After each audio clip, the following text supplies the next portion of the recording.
ಸ್ನೇಹಿತರೆ, ನಾವು ಎಷ್ಟೇ ವೈಭವಿತ ಜೀವನವನ್ನು ನಡೆಸಿದರೂ ನಮಗೆ ನೆಮ್ಮದಿ, ಸುಖ, ಶಾಂತಿ ಅನ್ನೋದು ಸಿಗೋದು ಮನೆಯಲ್ಲಿಯೇ.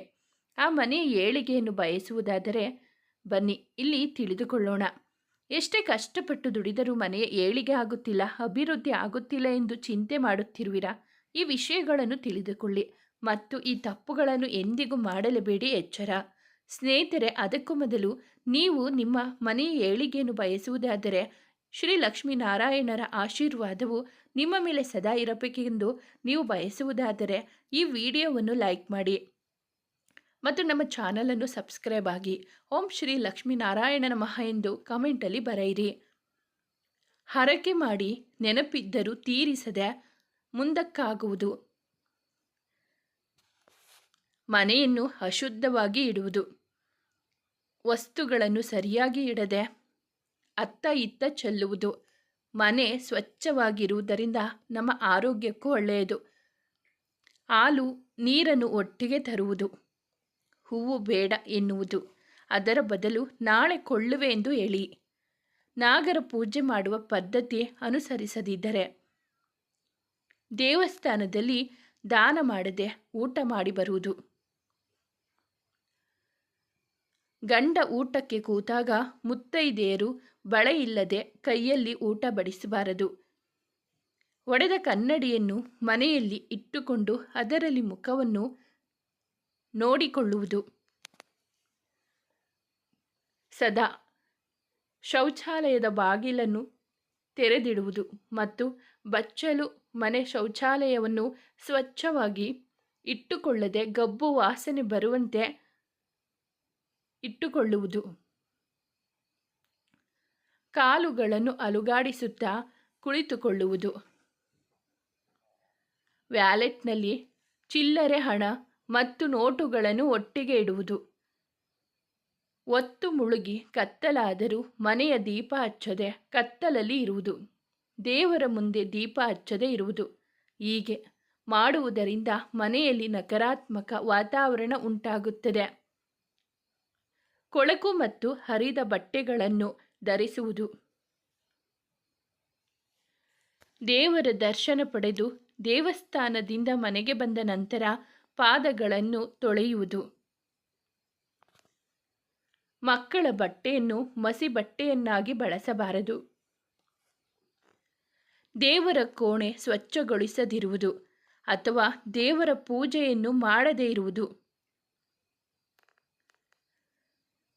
ಮುರಿದ ಬಾಚಣಿಗೆಯಿಂದ ತಲೆ ಬಾಚಿಕೊಳ್ಳುವುದು. ಹಲ್ಲು ಕಚ್ಚುವುದು, ಉಗುರು ಕಚ್ಚುವುದು ಮಾಡಬೇಡಿ. ಇದರಿಂದ ರಾಹುಕಾಟ ಶುರುವಾಗುತ್ತದೆ.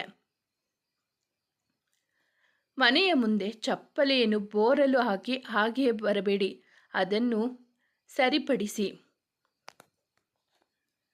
ಮನೆಯಲ್ಲಿ ನಲ್ಲಿಗಳು ಸೋರುತ್ತಿದ್ದರೆ ಸರಿ ಮಾಡಿಸದೆ ಹಾಗೆ ಬಿಡುವುದು. ಹಾಗೆ ಬಿಟ್ಟರೆ ಹಣವೂ ಕೂಡ ಹಾಗೆ ಸೋರುತ್ತದೆ. ದೇವರ ಪೂಜಾ ಸಾಮಗ್ರಿ ಮೊಂಡವಾಗಿದ್ದರೆ ಅಥವಾ ಸವದಿದ್ದರೂ ಬಳಸುವುದು. ವರ್ಷಕ್ಕೊಮ್ಮೆಯಾದರೂ ನಿಮ್ಮ ಕೈಯಲ್ಲಿ ಆಗುವಂಥದ್ದು ಯಾವುದಾದರೂ ಸರಿ. ಊಟ ಬಟ್ಟೆ ಕೂಡ ದಾನ ಮಾಡದೇ ಇರುವುದು. ರೊಟ್ಟಿ ಅಂಚನ್ನು ಬೋರಲು ಹಾಕಿದ್ದರೆ ಸರಿಪಡಿಸಿಕೊಳ್ಳಿ. ಮೊಂಡು ಪೊರಕೆಯನ್ನು ಬಳಸುವುದು. ತುದಿ ಮುರಿಯದೆ ಹಣ್ಣುಗಳನ್ನು ನೈವೇದ್ಯ ಮಾಡುವುದು.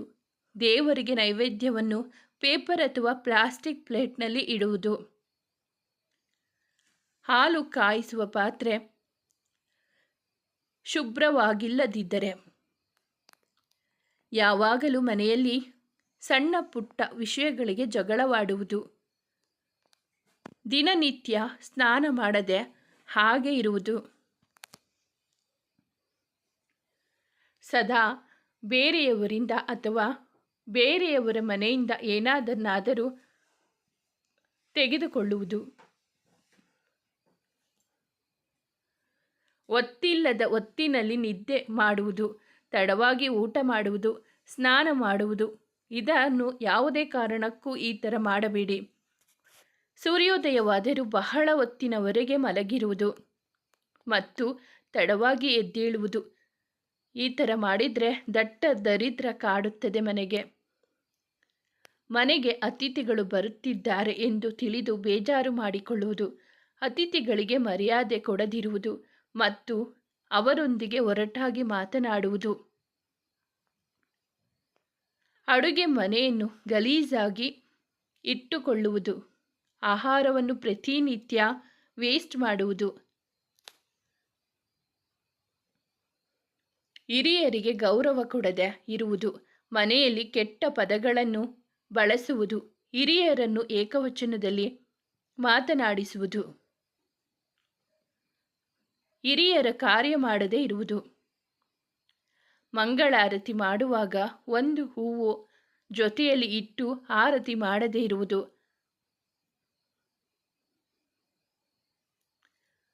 ಅಂತ್ಯಕ್ರಿಯೆಯ ಮೆರವಣಿಗೆ ಮುಂದೆ ನಡೆಯುವುದು, ಹೆಣ್ಣು ಮಕ್ಕಳನ್ನು ಕೀಳಾಗಿ ನಡೆಸಿಕೊಳ್ಳುವ ಮನೆಯಲ್ಲಿ ಏಳಿಗೆ ಇರಲು ಸಾಧ್ಯವಿಲ್ಲ. ಇದ್ದರೂ ಖಂಡಿತವಾಗಿಯೂ ನೆಮ್ಮದಿ ಇರುವುದಿಲ್ಲ.